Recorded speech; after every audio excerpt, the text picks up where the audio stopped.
आज हम आपको आवेश के विषय में बताएंगे। आवेश होता क्या है।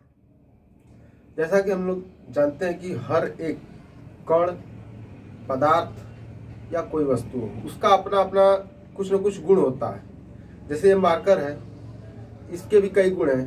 पहला गुण ये लिखा जा सकता है इसके द्वारा, और दूसरा गुण कि ये रोल कर सकता है, घूम सकता है, क्योंकि ये बेलनाकार है, सिलेंड्रिकल है। और गुणों की बात करें तो इस पर एक ढक्कन लगा हुआ है। इसी प्रकार हर एक पदार्थ का अपना कुछ न कुछ गुण होता है। आवेश भी पदार्थ या कणों का ही एक गुण होता है। आवेश क्या होता है? आवेश पदार्थ या कणों का गुण होता है।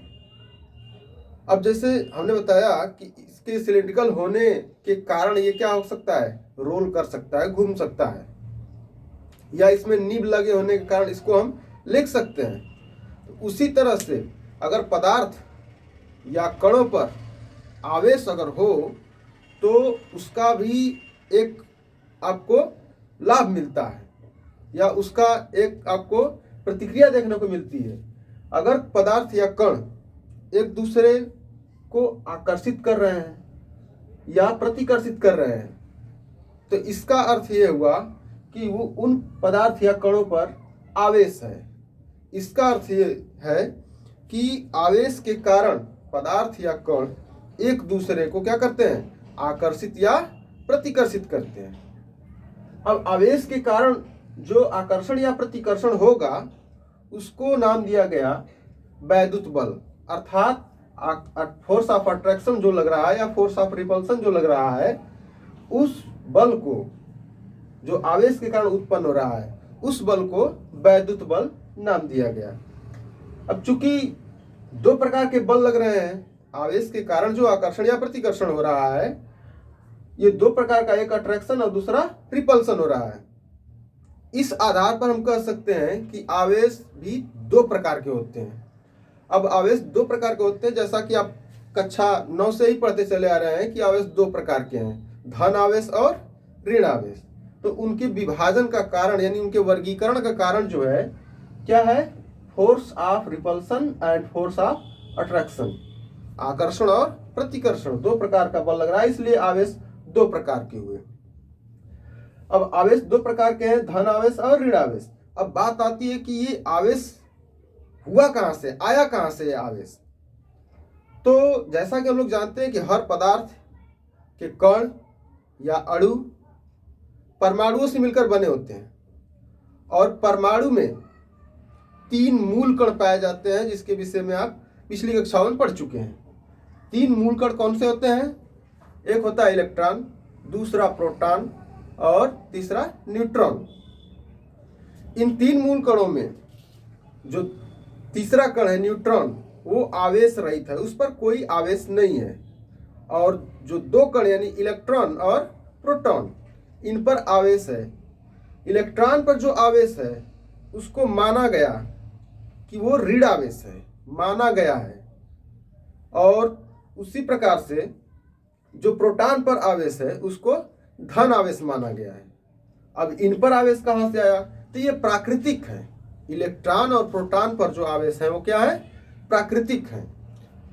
तो अब कोई आवेशित कण है, अगर कोई पदार्थ आवेशित है, इसका मतलब यह है कि उसमें इलेक्ट्रॉन प्रोटॉन तो हर पदार्थ में होते हैं, तो उसमें भी होंगे, लेकिन वो आवेशित है। अब कोई दूसरा पदार्थ है जो आवेशित नहीं है,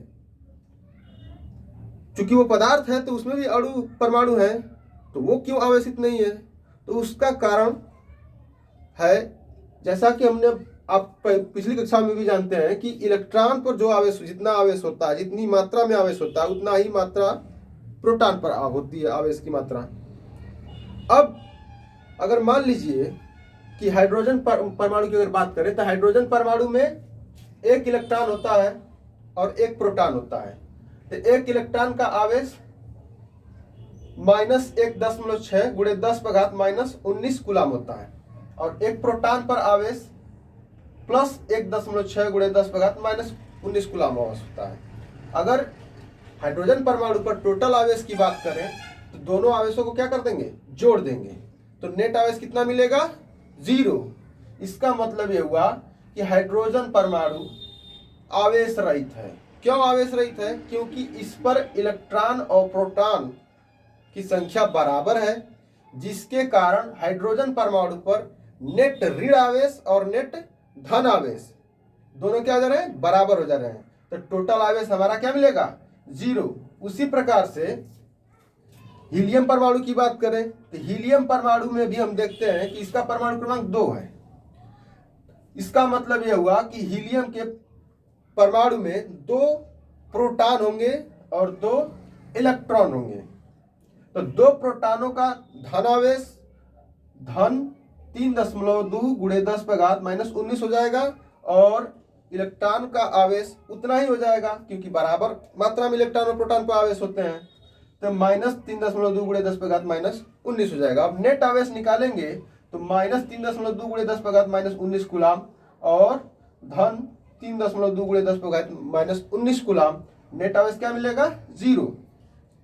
इसका मतलब यह हुआ कि उन पदार्थ वे पदार्थ आवेश रहित होते हैं जिसमें इलेक्ट्रॉन और प्रोटॉन की संख्या समान होती है। अगर कोई पदार्थ आवेशित है, इसका अर्थ यह हुआ कि उसमें इलेक्ट्रॉन की कमी है या इलेक्ट्रॉन की अधिकता है, जिसके कारण वो पदार्थ आवेशित है। जैसे हम बात करें सोडियम आयन की, Na+ आयन, इसका अर्थ यह हुआ कि इस पर एक धन आवेश है, यानी कि एक प्रोटॉन का आवेश है, यानी इस पर इसके परमाणु पर एक प्रोटॉन अधिक है इलेक्ट्रॉन से, इलेक्ट्रॉन की संख्या से एक प्रोटॉन की संख्या अधिक है। जबकि हम जानते हैं कि सोडियम का परमाणु क्रमांक कितना होता है, Z = 11, मतलब 11 इलेक्ट्रॉन होंगे और 11 प्रोटॉन होंगे। लेकिन Na+ लिखा गया है, यानी सोडियम आयन लिखा गया है, इसका मतलब कि इसमें एक इलेक्ट्रॉन की कमी है, यानी जो 11 इलेक्ट्रॉन थे अब उसमें 11 इलेक्ट्रॉन नहीं बल्कि 10 ही इलेक्ट्रॉन है, जिसके कारण से नेट आवेश हमें धनावेश मिल रहा है।